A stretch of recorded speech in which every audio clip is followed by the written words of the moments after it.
Hey guys, Dustin Witt. Hey, this is Scott Snyder. This is Paul Dini. And you're listening to Bat Force Radio. And you're listening to Bat Force Radio. You're listening to Bat Force Radio. This is Kevin Conroy, the voice of Batman, and you're listening to Bat Force Radio, so stay tuned.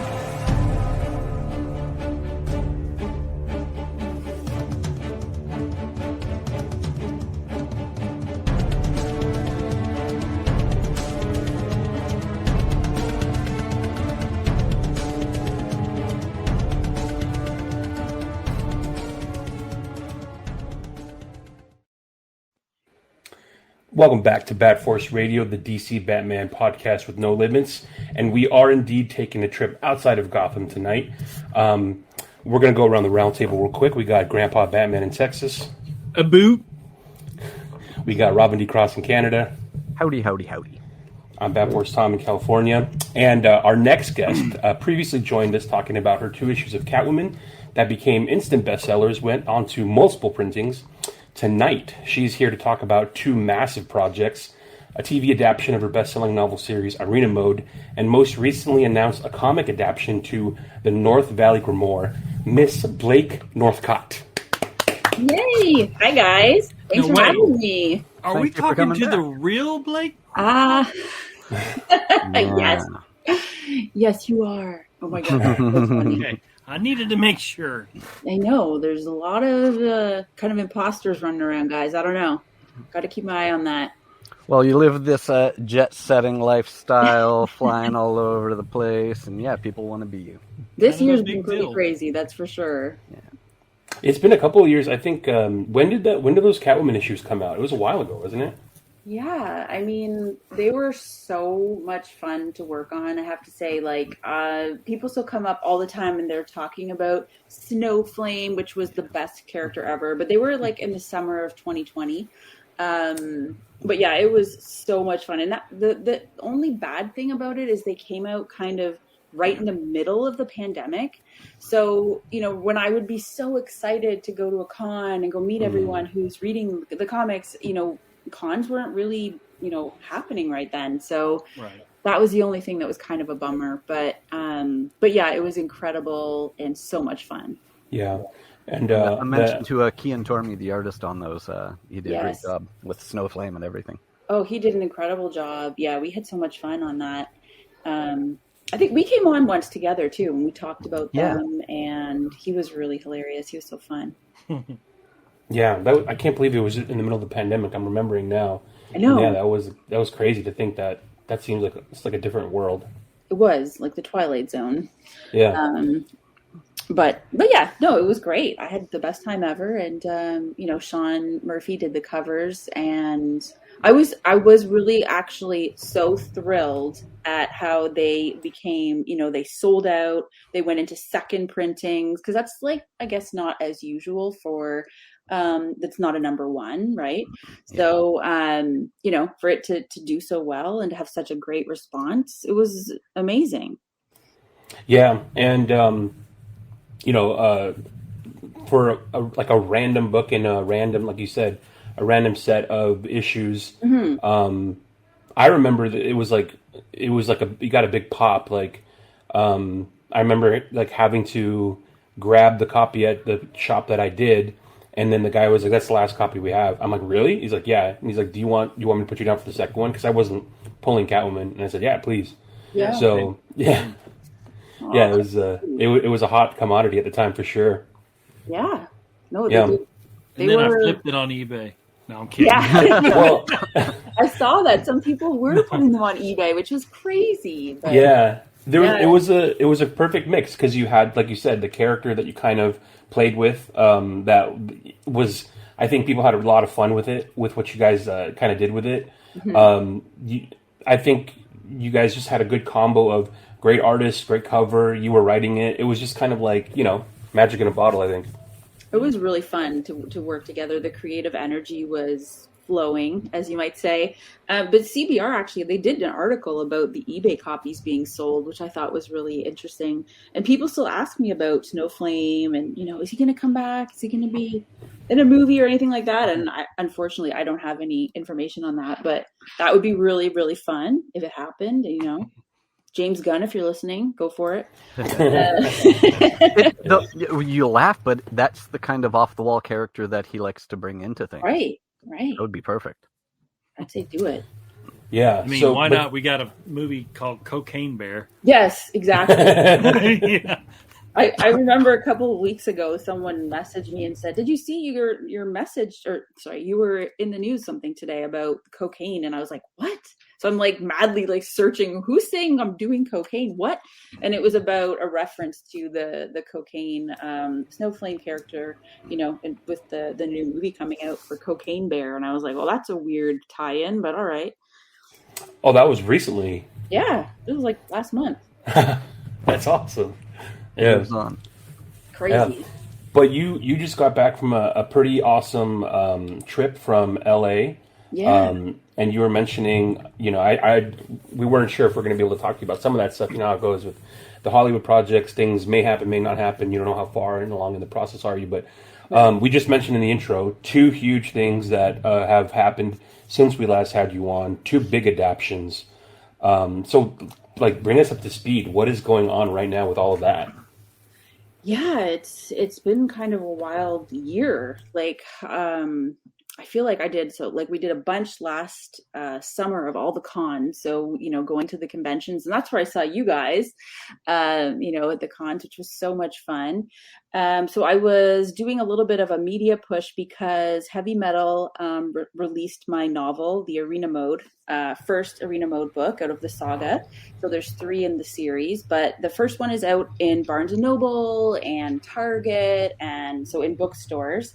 So that is super exciting for me because, it's my first big novel that went huge, and I have so many fans of this series, and I've wanted it to do something really special for a long time.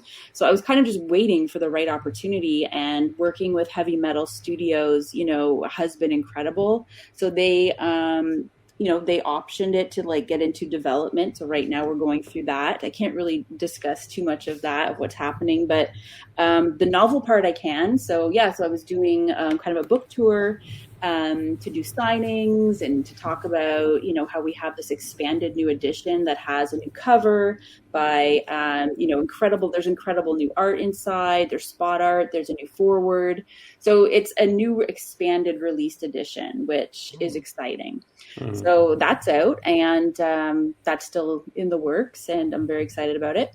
I hope I'm not saying about in a very Canadian way, which I know you guys always poke fun at me for. So no more Canadian than I say it. I was going to say, they're used to it because of Robin, so you're kind of fitting in pretty well. All right. Well, that's all right. I'll go along with that, but make fun of me. That's fine. I don't care. I've got to switch it around anyway. And then, so then on top of that, my North Valley Grimoire novel, which was a big release in 2018, and that was number 1 on the Kickstarter for Canada's number 1 Kickstarter books of all time, and it was a number 1 bestseller on Amazon. And that was really my love, as doing these novels where I get to build this crazy world, and there's so much detail that goes into it. I spent almost 2.5 years building this world. It's a magical system. So it's so exciting for me that this is being now adapted, and it's going to be released as a series of comics through Whatnot. And so I've had the best time. I'm working with them. So I'll tell you a little bit, just a quick overview. It's a CIA Black Ops division that hunts down magic users and stops the spread of dangerous spells. And one of the agents thinks that the government wants to weaponize magic and turn it into the next industrial complex. So he's secretly trying to take down the agency from the inside. So that's kind of the theme of what's going on in the books. I would say it's more like my version of maybe a 007 type character. I love, spy thrillers and action movies. So it has a ton of all that woven throughout it. And so right now we're working on that. They have a ton. The thing that Whatnot does so well is they really want to push the variant covers and make it exciting. So I'm having a great time coming up with marketing ideas, and we're working in tandem to get this release coming so the first issue drops May 17th. And I should mention the FOC is April 17th. So I'm working on that right now, and so much fun. Like variant covers. I posted a couple before. I don't know if you guys saw them. Yeah, the homage covers. The 007 one is sick. Oh, okay. So Sean Murphy did like the secret variant cover for it, which turned out incredible. Like obviously it's going to, because it's Sean Murphy, but it had everything on it that I wanted to highlight in the book, and came out even better than I could have imagined. So I'm so excited about that. But we did like a Big Trouble in Little China variant. Oh, yeah. And Back to the Future, because I'm such a dork. Like I love all the retro nostalgia stuff. So that gets me. And then you referenced a bunch of those movies in the first book, didn't you? With or was it? I'm trying to remember, but I remember in the book there's something about like, oh yeah, this isn't like a cool '80s movie. There's no like DeLorean. There's no. There's no 007. It's like, it's not that cool, because they're high school kids at the time, screwing around with magic. Yeah, and it's interesting because the novel obviously has a lot more detail, and I'm trying to create the world, so I want the characters to really like be intense and emotional and everything. But when I'm now trying to take the novel and turn it into the comic series, I'm really having to shift it to more, I would say almost more of like a movie feel. Like the action is really ramped up, and it's really fun actually to get to transfer because I know the characters so well. So it's really, I hope it does well, because it's so much fun to write these characters. I want to say it was probably one of the last times we had you on, or maybe I heard you saying this somewhere else. I think it was like maybe when we were talking at San Diego. I remember you saying something like, "Oh yeah, I took like maybe I'm blowing it up, 2 years. It took me 2 years to research this one book. Yeah, before you wrote it." I'm like, "What the fuck? 2 years to research for a book you're writing?" Well. The difference too was because previously my other series was Read Mode, which is still superhero kind of ish, right? So it's like the Hunger Games mixed with superheroes. So when I decided to switch over and do the North Valley series, I was moving to a different genre, and I wasn't sure, if my fans would follow me and my writing into a completely different genre. So I wanted to make sure that it was just as exciting and just as, characteristic of my type of writing that you would find in the superheroes.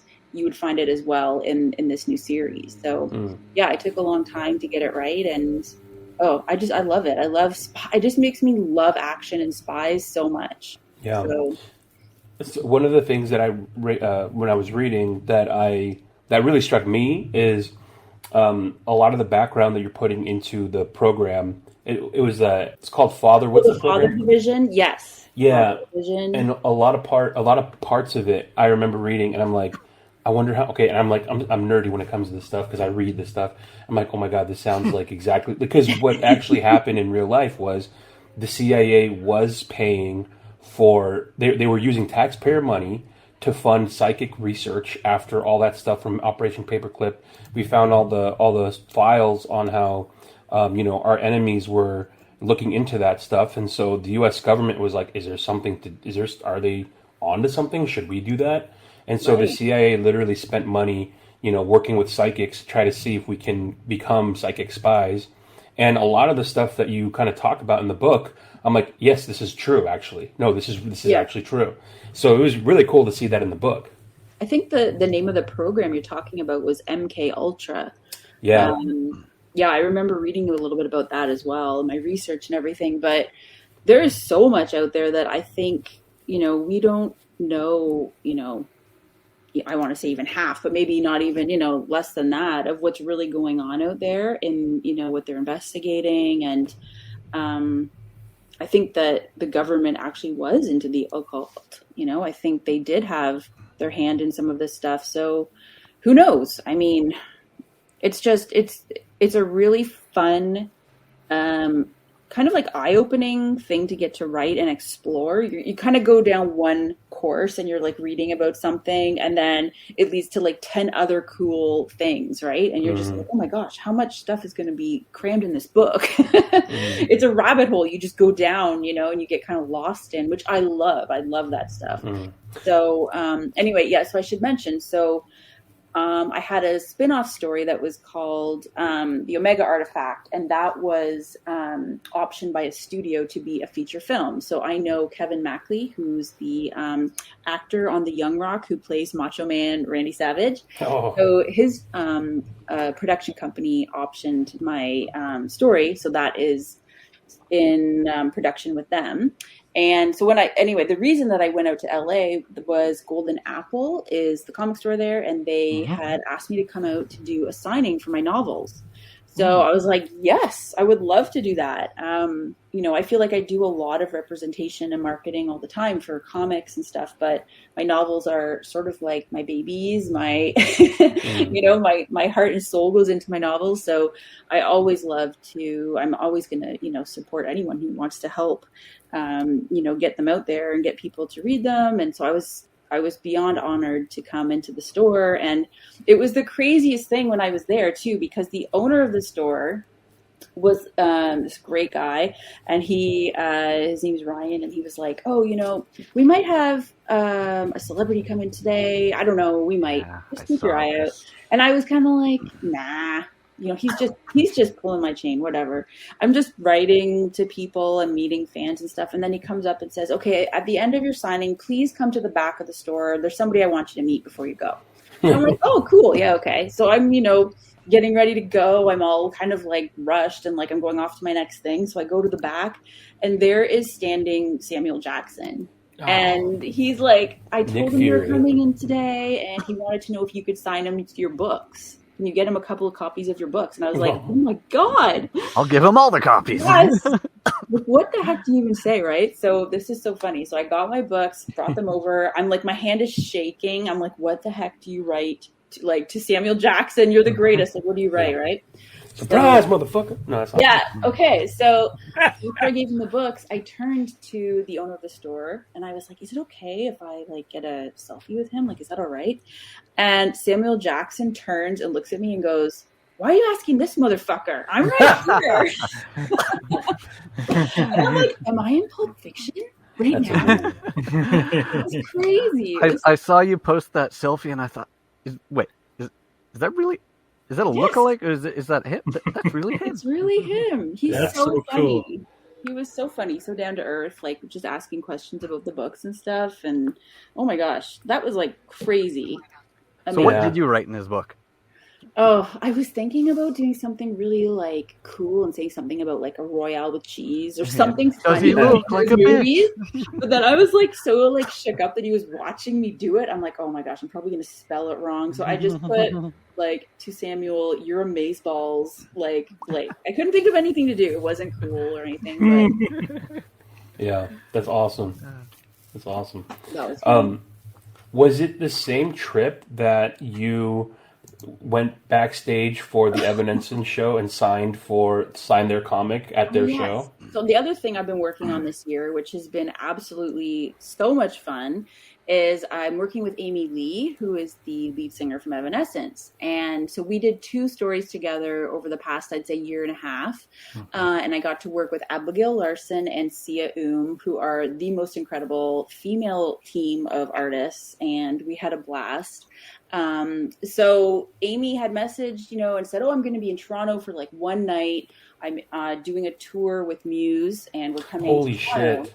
And I was like, oh my God, can I, I would love to meet you, or just even can we just do a little signing or something? She was like, yes, let's do it. So she was so gracious, so amazing. She invited me to the show, invited me backstage to come meet her and the entire, the entire band and hang out with them. And then we set up a little signing and we got to chat a little bit and have some drinks together. It was so amazing. And, you think she's the head of a rock band. She's got, a million things to do and a million people to chat with. But it made me feel so welcome. And she made me a drink. She went behind the bar and made me a drink. I was like, how can this girl, she's just singing in front of 100,000 people and she's making me a rum and Coke. Like, this is insane. So bucket list, check. You got to see her show? Like, you got to see them perform and then hung out with them after? Yes, she's like, come to the show. I want you to see the show because obviously I'm a huge fan. I've been listening to Evanescence forever, and I was like, yes, I'd love to come to the show. Can I bring my friend Sam Jackson? Yeah. Do your kids think you're cool yet? Or they This is so funny you mentioned that because that was my daughter is 16 and she doesn't really know who they are. Like, she's heard of the band, but she's not. Watch the Ben Affleck Daredevil movie. Yeah, yes, then she would know who they are, right? So she thought it was cool that I got invited backstage to a band that performed at Scotiabank Arena because she went to see like SZA and like a bunch of cool like bands and stuff there. So she thought that was neat that I got invited backstage. But my son, this is so funny. I interviewed someone in 2014 when I was working at CBR Man Cave. Okay, I had done a couple of interviews with like WWE and kind of like UFC fighters and stuff. So I found a copy of this interview that I did with Alistair Overeem. Oh my God. Yeah. Yeah. And this was, I guess, right before, I guess, he got really, really big, kind of. So, like, but I got to do, like, a Zoom chat with him. So you could see my face and him answering my questions and stuff. And I found this and showed my son, because right now he's a yellow belt in Brazilian Jiu-Jitsu, and he studies grappling and judo and all this stuff. So he's amazing. Anyway, and he found out that I had done this interview, and he's like, oh my God, you're the coolest mom ever. This interview, right? So I just showed him yesterday. Yeah, Alistair Overeem is a big deal. Like, everyone knows who Brock Lesnar is. Alistair kicked the shit out of Brock Lesnar in this. Yeah, he actually showed me that fight again because he's like, look at this, Mom. This is why he's so famous. He beat the shit out of Brock Lesnar. Yeah. Still hurts me to see that. Sorry, I'm just randomly going off on weird story tangents. No, that's why this is the best part of it. Nobody's listening for us. Well, that question just dropped in there because it was so funny yesterday that happened, and I was like, oh my gosh. So cool. Did you get to see any of Muse while you were there? I did a little bit, Wow. but we were kind of like backstage still hanging out with them when they came on, so I missed, about half of them. But it was a great show, and Toronto, I mean, it's a great crowd, and I haven't been to a concert in a while, so that was really fun, just to get out and do that, and obviously to go hang out with a rock star. That's my everyday life, guys, That's a massive tour, because Muse is like one of the biggest rock bands, like. Oh, yeah, they're massive. So was it a co-headliner, or were they opening for Muse? I think they were the opening band. Yeah, that's so. Because how big Evanescence is and was, like, they're opening for people, that's so crazy. I know. Yeah. Wow. They had a big year too, I think, because they had their new album come out, The Bitter Pill, and then some of their songs were back on like iTunes to be like number one. Like some of their hits from a long time ago were coming back again as number one. So, I mean, I guess they're having a great time right now. It's crazy how social media does that. Like TikTok right now, if a TikTok song gets used and if that video goes viral, that artist will immediately have a resurgence. Like, great. So if someone put in an Evanescence song from like 15 years, dude, they've been around for like 20 years, haven't they? I think. Yeah. I think so. Close to it. Yeah. So if they put like an Evanescence song and some 12-year-old does a little dance and have an Evanescence song on it, like, it's like, oh, hey, like, we're selling records again like crazy. Yeah. It's wild how it works now. But it's interesting, too, because, now she's had 20 years to, hone her skill and her craft of, like, playing the audience and her voice and everything. So when you see her in concert, it's not like watching someone who's just learning. Like, she's a master at, like, getting the crowd riled up, and she knows what she's doing on stage. So it was really exciting for sure. Where did you get to see it? Like from the side or from the crowd? I was like not on the floor. I was up to the side, but that's right cool. Where she's walking up and down, like that track that runs down the middle. Oh, wow. I don't know what it's called there, but the Scotiabank Arena, I mean, I think it said it held like 150,000 people or something, and it was packed. It was so busy. So it was really fun. I would definitely say go see it. If anyone wants to see them in concert, like, wow, incredible. Wow. So are you hinting that your next novel is going to be about a rock star band that that sounds like a great idea. Fights in the Thunderdome? Yeah. The CIA investigates? That's a good idea. Yeah. Back to the comic adaptation of South Valley or North South Valley. That's the spinoff. That'll be the spinoff, the South Valley Grimoire, yeah. So Whatnot, speaking of blowing up, I remember, maybe a couple of months before San Diego Comic-Con, seeing what Whatnot kind of was, and like, okay. Yeah. And then immediately just it's blowing up. Like people are doing Whatnot thing, like they're doing like Whatnot auctions on the San Diego Con floor, and anyways. So they have a publishing department now, so they're going to these are going to be physical comics. Yes. So Whatnot Publications is part of the Whatnot structure, but it is run by Massive Comics. And so they are, like you said, I wasn't even really like aware the level that they're like exploding until I started going to cons. And I was like, oh my God, like their booth is insane. Their booth size and everything they're doing there. People are jumping and going crazy for their merchandise and running up because there's all these interactive things you can do at the booth. And it's just so exciting to see like how they're, moving into so many directions. And so we had a good time in New York is where I got to meet them first off, because I was there with Heavy Metal and we were announcing, they're working together. So I had a great chat with the owners, and we actually chatted too at the party. I don't know if you heard about the party that was happening in New York. At the cons, there's always like one or two really big parties that people are talking about going, and they're like the industry people are there. And the big party in New York City this year was Whatnot. And it's so funny because I was like with a bunch of people from Heavy Metal, and I was at the door and they were like, oh, until everyone is here, you're not allowed in. Because it has to be like, it's very particular on the guest list. And as I'm standing there, this other person comes and tries to like sneak in, and there was like bodyguards at the door like pushing people back.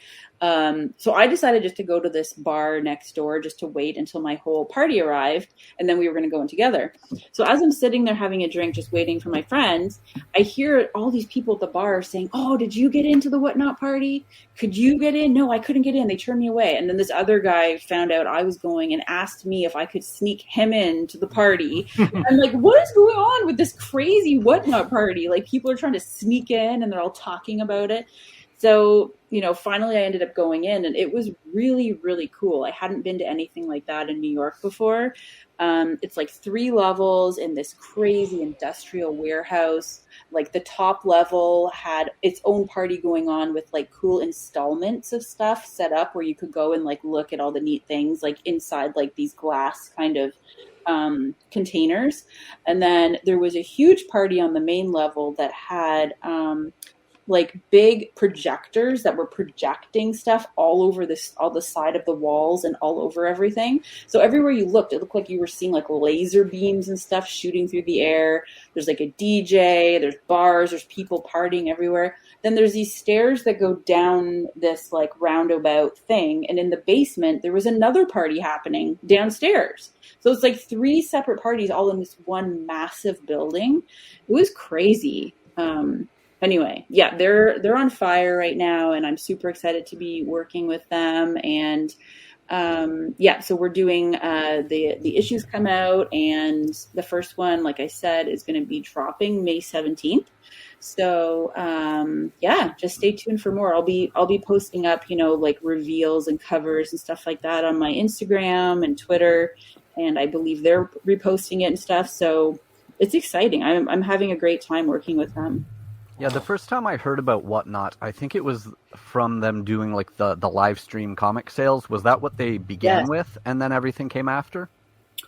I believe so. I don't know exactly like the order of how it all happened, but the live stream, I think they're doing something really different that just, it's like a new marketplace, right? It's like a new, exciting, fun way to be interactive.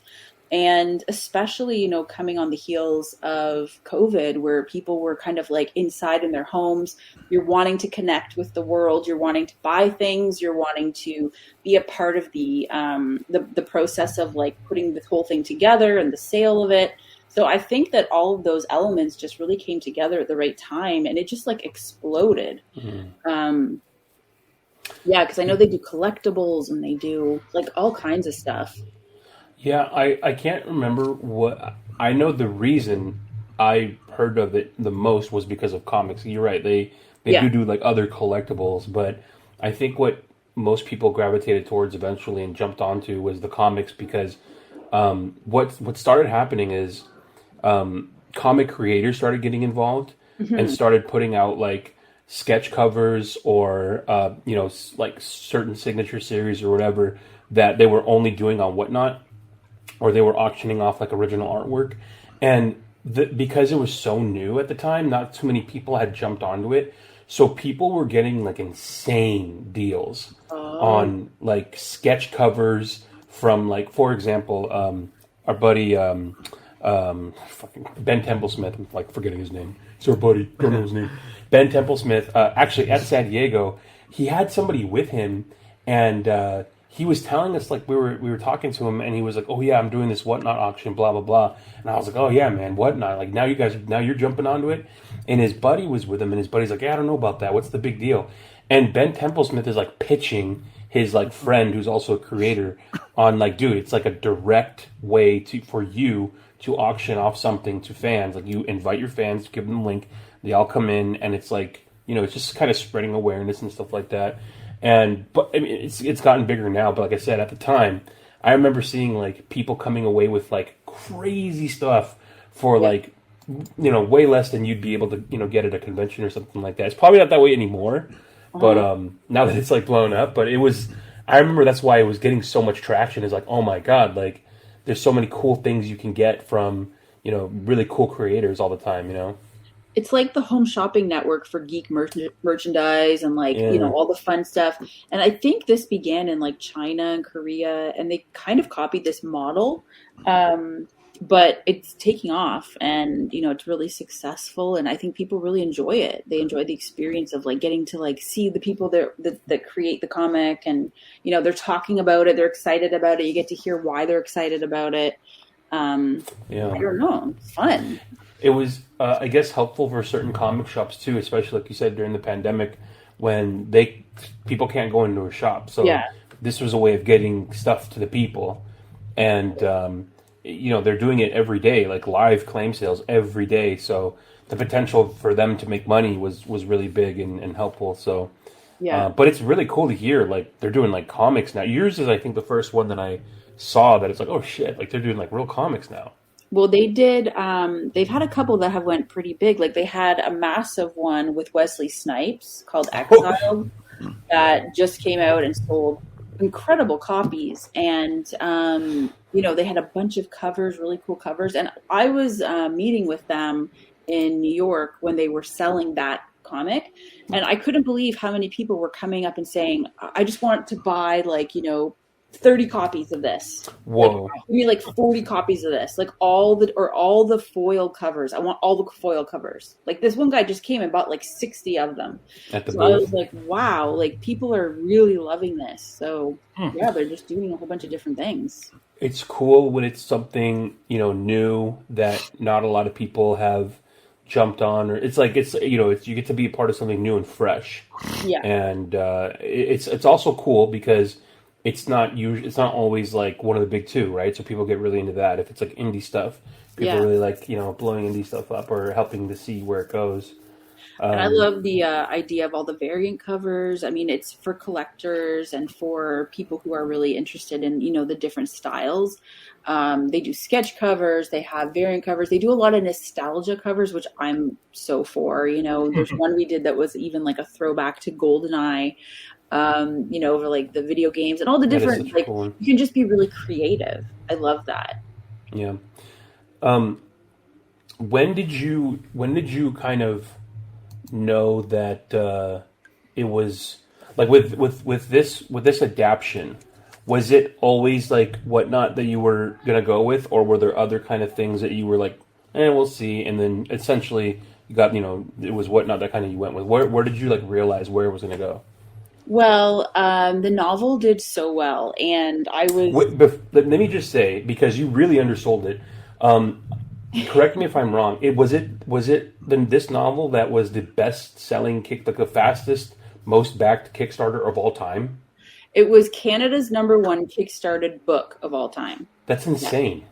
And it was a #1 bestseller on Amazon in a couple of categories. But the thing about your question was really interesting because I had done it in 2018 and I was waiting for the right opportunity to be able to get it out there in another form, right? So I had actually had other companies come to me and ask if I would sell the rights or if I'd be willing to give it away. And because I already was adapting Arena Mode, I was really particular about holding on to this property because I was waiting for the perfect opportunity to come around where I felt like it was going to give its due so that everyone could really jump on board. So like people who are coming into, wanting to get into the series, you don't have to read the book to understand what's going on in the comic. I'm basically like adapting it. So it's going to be for newbies who just are jumping on board and they want to like really dive into everything. You don't need to have read like a novel to get this comic. So that's the fun part, like there's, in my mind, I'm a very, cinema. I guess somebody said it before. I was a cinematic author. Like the way I write certain scenes, you can almost picture it as a movie or a screenplay, like in progress. So I'm trying to lift that from the page and use that as my blueprint for writing the comic series. Yeah, that's something that I loved about the book is just your style of description, your style of painting a picture for the reader it's great. Like you're not, because there's so many authors who are up their own ass about like being like overly wordy and overly like they're wanting to romanticize the description so badly, but you're great with like you paint a great pic. Like I could see it easily, Well, that's nice. Yeah, you could tell that it's like, God, Blake is so fucking full of herself. No, it's like it's not that's not the way you write. You write in a way that you want to get to the action, you want to get to the plot. You're fleshing out the characters, and you're not doing it in this like over saturated way. So it's really nice, and it's also because as I was reading it, I made the mistake of forgetting that it wasn't necessarily for a young adult. I mean, it could be, but it's way more badass, and it's like when I'm reading some of this stuff, especially part of spoilers like death scenes and stuff like that. Mm-hmm. Some of that shit was graphic. I'm like, Jesus fucking Christ! Like this isn't for little kids. Like this is cool. This is for grown-ups. Yeah. The novel I would say is a little bit more graphic in terms of the descriptions and things like that. And with the comic, I mean, I'm allowed to show like guns and like fun, cool things, explosions and stuff like that. But it's not going to be like a rated R comic by any means. But there is a ton of badass stuff. It's like when you watch, I would say like a 007 movie, you see like everything happening, but there might not be like gory bits or whatever. But it is very like, it is adult themed and it is more of I would say like a higher end, maybe like low rated R maybe, but there's no like nudity or stuff like that. But no, it's going to be like badass. And this is my take, like I said, on 007. Mm-hmm. So, this is my chance to kind of just get crazy with it. And I'm leaping in. So it's going to be epic. I'm so excited for everyone to see it. How many of the issues are you already done with? So I've got to get the dates here right. So the FOC is April 17th and the first comic comes out May 17th. And for anyone that doesn't know, FOC is comic shop code for final order cutoff. Right. So that's the date that you need to have let your comic shop know books that you want to have to make sure that they ordered enough for you to get it. Right. So do that right now if you're listening. Do it. Put it on your pull list. It's going to be a 6-issue though. So the first one will come out in May, and then basically like every month after. So I'm hoping if it does well, there will be more maybe in the series, and I'm very excited about it though. Very cool. How did you find having to make the pacing more succinct? Was that a challenge? Because you went from having a really nicely fleshed out novel to then, like you said, wanting it to translate well visually, but also like, how much of the story am I able to put in? How much do I have to kind of work around? How did you find that as you were going along? Well, cutting down is always a challenge, especially when you're going from obviously like a full novel to, comic has limited real estate. So, you have to think about which elements are going to be the most compelling, and getting full chapters across in 4 or 5 pages. I mean, it's really tough. And I did have to sacrifice, a couple of subplots, and a little bit of world building had to be cut, but, not too much that it wouldn't make sense or anything, but I just didn't want to be like harping on anything for too long. And also you have to remember, like, I'm really leaning on my artist a lot to be telling one story visually, right? So I'm trying to do that, but then also I'm replacing a lot with more action and more, faster, let's say, pacing, and keeping it super quick and fun to read. So that's my kind of goal. And I should mention my art team that I'm working with. Giuseppe Caffaro is my penciler, the interior artist. He's incredible.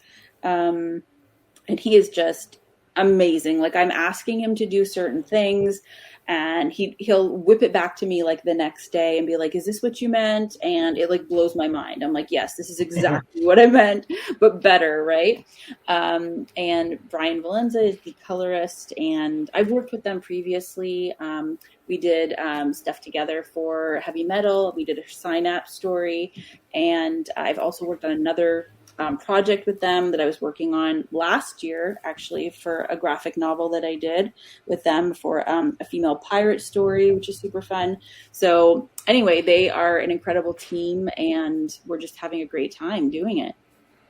So I'm like rambling. I forget, what was your question? I just want to know, how do you come up with all these stories? I mean, you've got to have a huge imagination, but I mean, I'm just amazed whenever a writer can write a story in this genre, and then they jump over to this genre, and now they're going to this. I'm just amazed. How do you do this?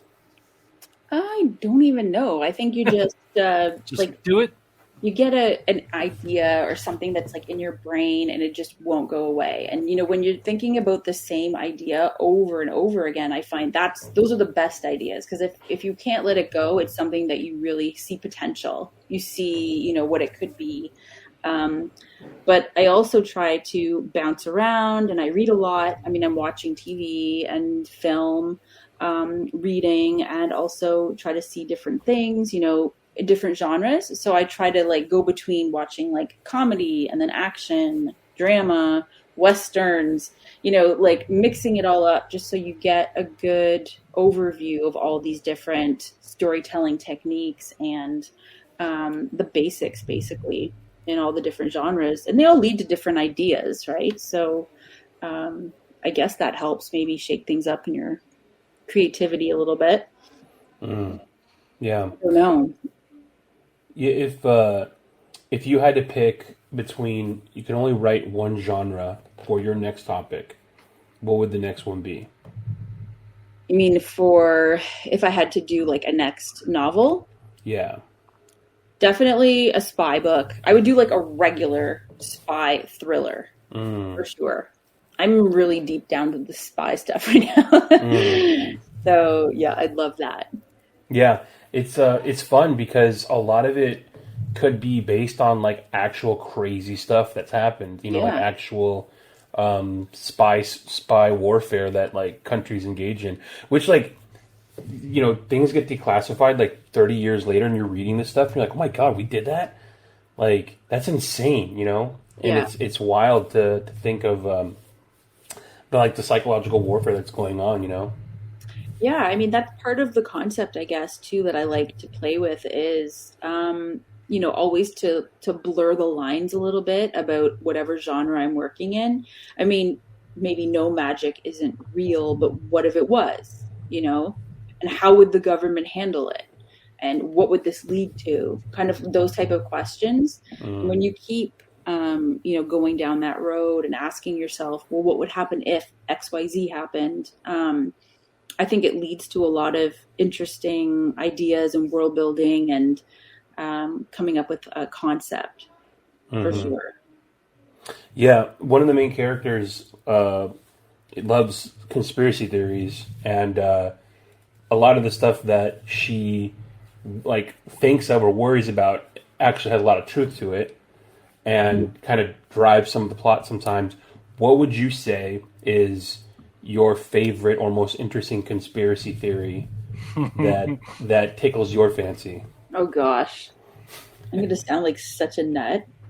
I mean, there's so many that are like big ones or little ones. I mean, obviously aliens to me, like people have seen UFOs around the world.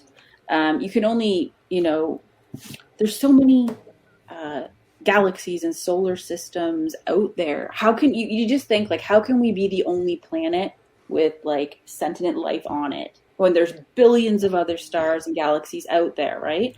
So for me, aliens would be a huge, like it seems like they just have to exist. Yeah. I mean, what's once you start reading about aliens and you go too far down the rabbit hole like I have, and you start worrying your family and friends. Yeah.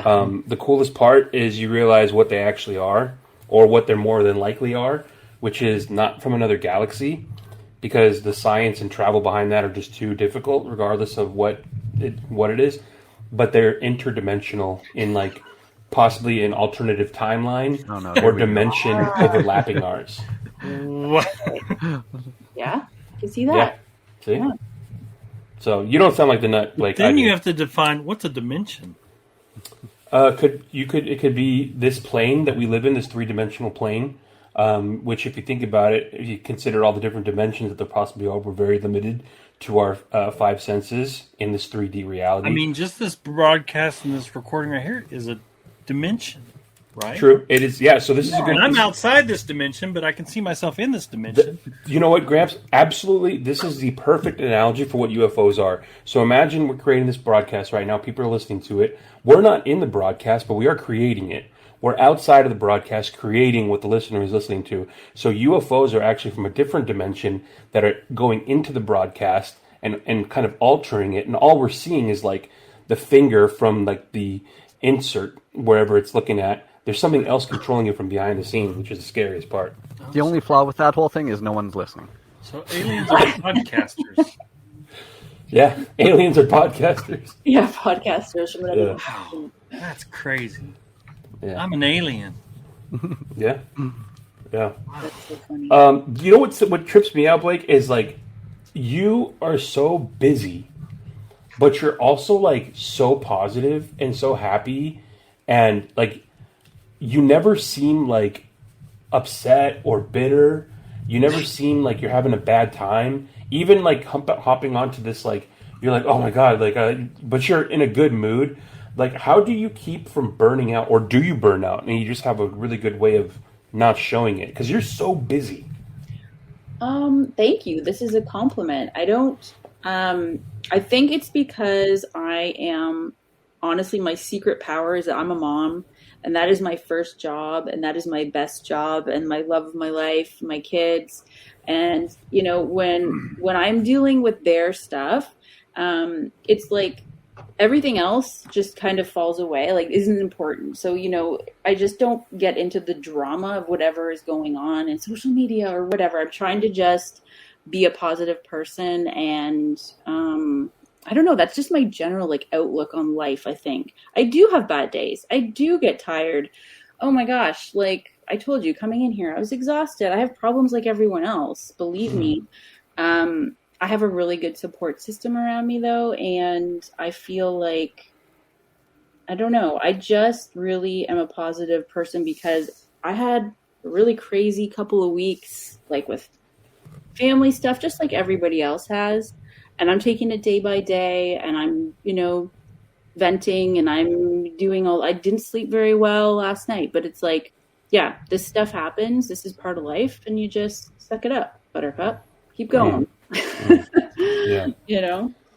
I just I don't feel like other people need to hear about it because they have their own dramas. Like, there's that meme where they're talking about everybody's going through something you know nothing about. Everyone has their own little war, their own little thing going on that's in their life. So just be kind. Like, just try to be a kind, happy person. And most of the time the drama I go through is with, like, I'm raising teenagers here. Like, let me tell you, it's not easy breezy every day.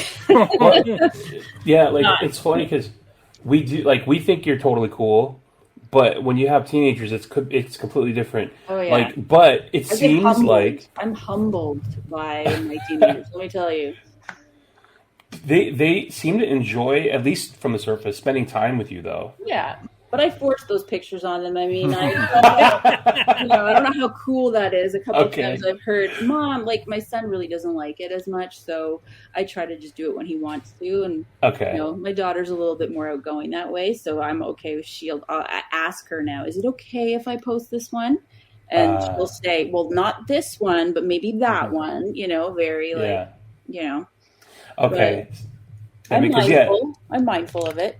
I think as long as you can show one picture of them looking happy and not minding being around you, that's kind of a parenting win, I would say. Yeah. If your kids don't absolutely hate being around you, you're doing something right. Yeah. And I think the good thing too is they can see, like, I used to have a job where I worked for 12 years in insurance before I got into writing, and I wasn't happy then. And I feel like I'm getting to live my dream right now. And that's part of what makes me so happy, because I've done the other thing. I've done the rat race. I've worked in a thing that I hated every day, and I'd never want to go back to that type of job. Like, I love what I get to do right now. So why wouldn't I be happy about it? I just want to do that. You're also doing things like this stuff that you're making. It's your stuff. It's not like owned by anybody. It's not, you have had the opportunity though to work inside of, like, the big two, quote unquote. Do you still have any motivation or any ideas that you feel like you haven't scratched yet, like an itch you haven't scratched, to maybe at some point one day, if the opportunity arises, like, do something in one of those with one of those companies? Oh, for sure. I love working on existing IPs. That was great, and there is definitely a thrill when you get to work on a character that other people recognize and love, right? But I don't have a bucket list of, like, oh, I really have to do this character or that character. But I do have an announcement coming pretty soon, something pretty big, which I'm excited about, which will be really fun. And it's not one of my IPs; it's with another company. So I can't wait till I can announce that. That'll be fun. But yeah, I mean, I love working on. And the character that I'm going to be writing, I will say this: it ties into a film announcement, so that's part of the reason why I'm really excited about it. So that kind of limits it down. When is this film supposedly coming out? I can see the wheels turning. I'm not going to give any more hints, because then I'm going to do something. Check release dates just by process of elimination. Yeah. But another thing that I wanted to ask you about, and maybe this ties into how you do such a good job of staying positive and bright. You're like a Disney freak as far as going to the parks, right? So you just came back from Disney World again? Yes, I love Disney World, Disneyland. I actually, for the first time ever, I just like theme parks too. Like, I just went to Universal in Hollywood, which I've never been to before. And it was so cool because I got to do, like, the studio ride, like that studio tour. Oh, the tram, yeah. Yeah, the tram ride where you get to see, like, all the stuff. And I thought that was really fun. But yeah, I do love going to Disney. It's been such a wonderful experience, actually, to go with the kids, because, you get to see it from their point of view. And I just feel like it's so fun, and I get to relive, being a kid. It makes you feel like a kid, And yeah, and I did. This time I got to do a really cool thing. I did my first ever private VIP tour at Walt Disney World, which I've never done before. Oh, with like the little guide? Yes. Where they take you behind everything and you get to like go on all the rides you want. They walk you right onto the ride and they show you stuff that's going on behind everything, which I never had seen before. Oh my gosh, that was incredible. So a lot of fun stuff. Yeah. Do they still make you have a certain amount of people in a party to do that? I don't know. I just did it like with my family, but I think it said you could have up to like 10 people. Holy crap. Because they drive you like to each park, right? So they have to be able to fit you into the van or whatever. So I could imagine it couldn't be more than 10 people. This was the Orlando? Yes, Walt Disney World. Just Very so nice. fun. What's your favorite park out of all those?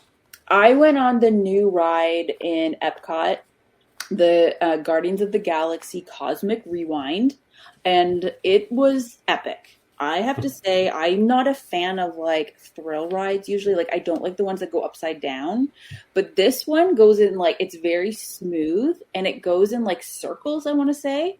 And I can't explain it except it feels like you're kind of like hydro gliding. Like it's not bumpy or anything like that. So, and the music is incredible. There's like 6 different tracks. So when you go on, you get one of 6 songs every time you go. So it's so funny to hear the people in line going, what song did you get last time? And what did you get? And, so you're always waiting. What song am I going to get? But that was my favorite ride. I think Epcot is right now I'm leaning towards that's my favorite park because I love getting to like try all the food and see everything. And the rides are really good. And I don't know. I really like Epcot. Last time I went, I loved walking around the park and then seeing there's like bachelorette parties. Oh yes. There's like graduation parties. There's like retirement parties, and people are just going around to every different land and trying a different drink and just getting smashed. Drinking your way around Epcot is like a thing. It's a thing. Like you can do it. Yeah, I don't know what it's called, but they do that, like a pub crawl kind of thing. Yeah. Yeah, and it's funny, like if you after about noon, like a couple hours after noon, and around 2 or 3, it's just funny to people watch. Everyone you'll see me stumbling from country to country. Yeah. What's she drinking?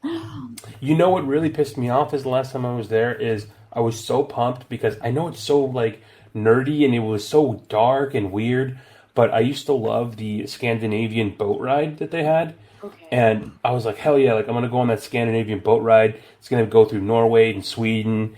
Like I'm really into Scandinavian, like Norwegian black metal. So I'm like, oh yeah, we're going to go check it out. And they turned it into the Frozen ride. Oh. Yes. Yeah.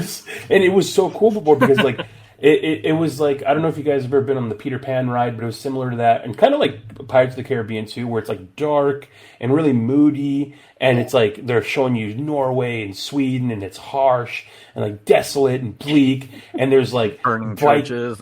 Yeah, there's it's like a really good Disney ride, right? And I can understand why they completely changed it because like when we went, it's like fucking Frozen, and then it's like, oh yeah, well that ride was pretty dark. I guess okay, it makes sense. So you didn't want to sing "Let It Go" with Elsa? Come on. No, he did. I never said I didn't go on it.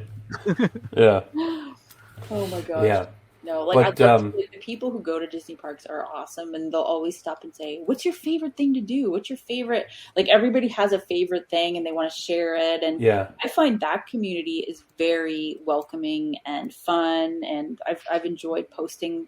Probably boring everybody in the comic industry with all my pictures, but it's so much fun for me, and I love going. So I'm never going to stop doing that. I'm just I'm going to be the old lady who's like running around getting drunk in Epcot.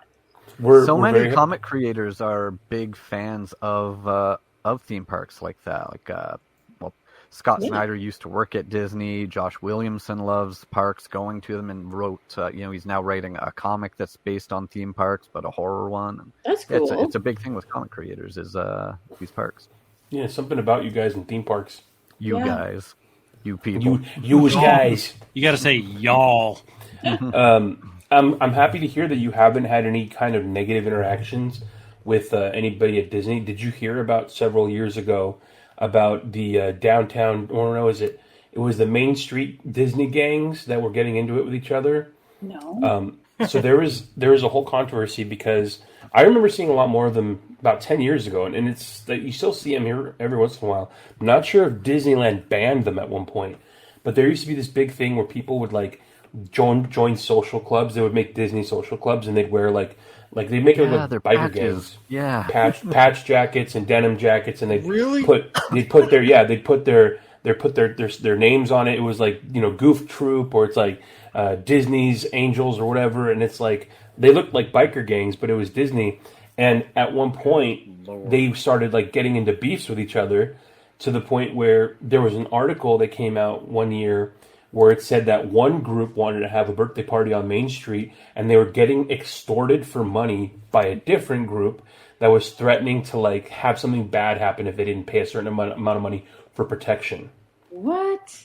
Yeah, that is crazy. I just picture them dancing towards each other, snapping their fingers for a confrontation. Yeah.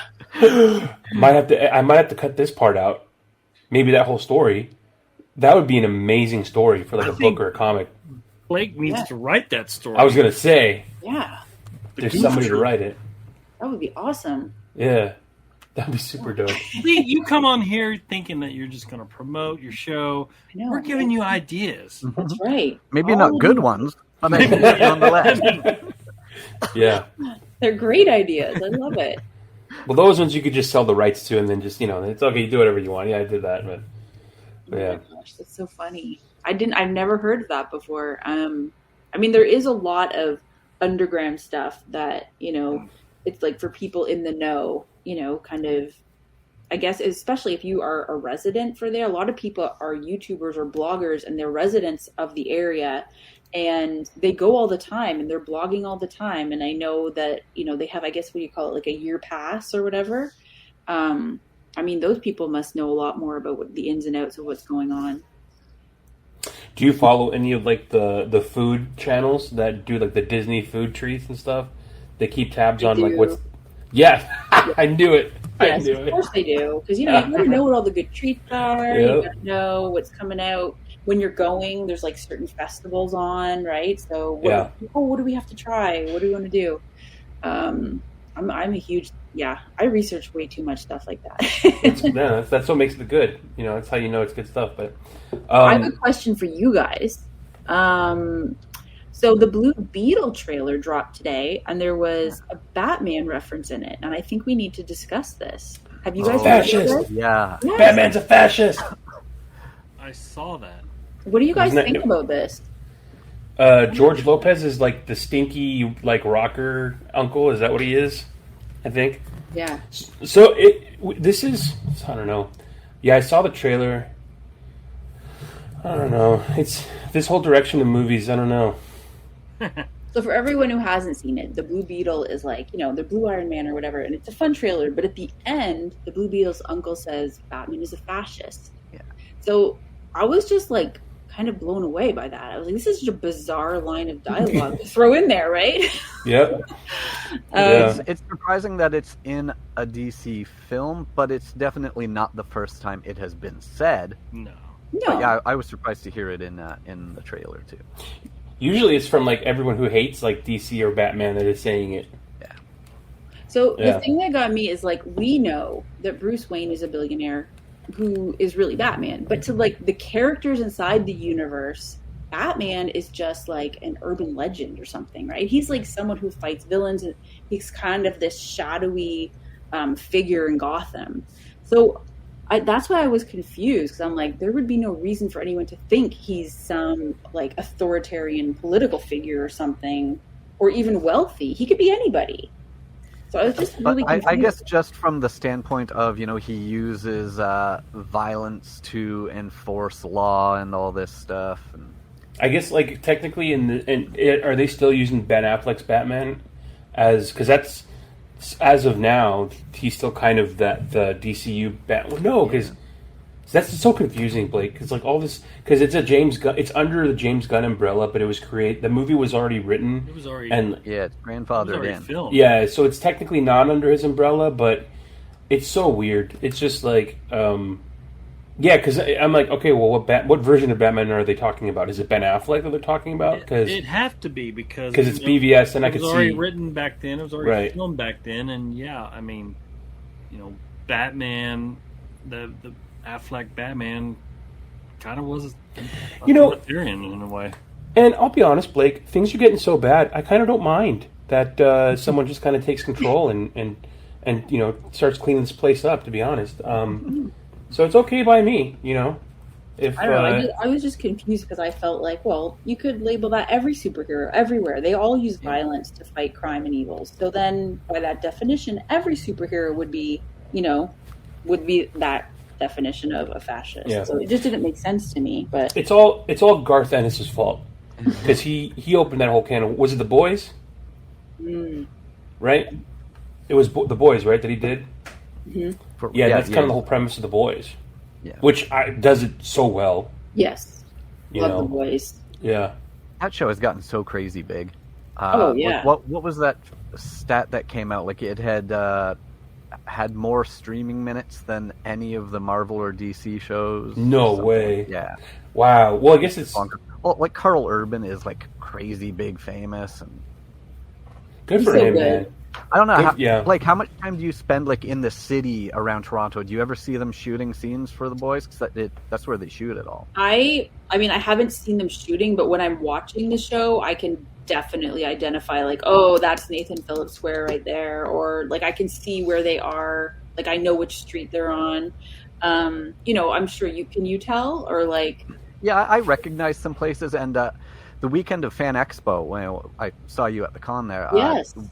At the hotel, there was one ballroom of the hotel that was closed off all weekend that you can normally see. Normally, it's accessible. By Library Bar in the Fairmont. Right. So there's a ballroom just past that. That typically if it's not empty, there's maybe a wedding or something going on. But that particular weekend, there were all these black curtains built up there, completely blocking off the area. Like you could still get into Library Bar, but past that was all blocked off. But in between these curtains, you could sort of see parts of all this various gear and things like that. And then one night, I happened to be going through the lobby when people started filing out of that room, and all the men were wearing like suits and ties. The women were wearing like gowns, dressy clothes like that, and a bunch of the people had stickers on their shoulders that were like sort of American political rally looking things. So I see all these people coming out, and I happen to be there at just the right time to see Jim Beaver come out, the actor. So that's what they're doing. They're shooting The Boys here. Yeah. Oh, it's very obvious when you see it on the show. Like, oh, okay, they're in Toronto. But it's cool to see. Like, I mean, they do such a good job. I'm such a big fan of that show, so love it. We want to keep in mind. I know you got to get going yourself, Blake, but we want to remind everybody the comic final order cutoff is when, Robin? What did you say the date was, Blake? It's April 17th. There we go. Yes. April 17th for the North Valley Grimoire, and then the actual book comes out in May. First 17th. Issue. Yeah. On Whatnot Publishing. Very awesome. So the actual novel is available. I think you can get it off Amazon, can't you? I think. Yeah. Yeah, it's available, and you can do it. There's a physical book. You can do the Kindle / whatever the. There's an audiobook I saw. There's an audiobook of it too. Yes, I had a great character reader, Linnea Sage, and she did such an incredible job. And the audiobook is fantastic, of course. If you like audiobooks, I would suggest it because she did an incredible job. But you don't have to, if you haven't read it yet, you do not have to get into the comic, which is nice because a lot of people sometimes just want to dip into the medium in that way. So, but super exciting. I mean, I'm really excited for this specific book because I like the book so much, and I'm interested to see how the visuals kind of complement the writing. So, congrats to you, Blake. Thanks for coming on and talking to us too about it. Yes, thank you. Of course. Thank you guys so much for having me. It's been so much fun, and I can't wait to hear what everyone thinks about it. So yeah, let me know after. And you guys are awesome. Had a great chat. And we'll have to have you back when more things come out that you are able to talk about. Yes. To talk about that stuff too. For sure. I'll come back anytime. All right. All right.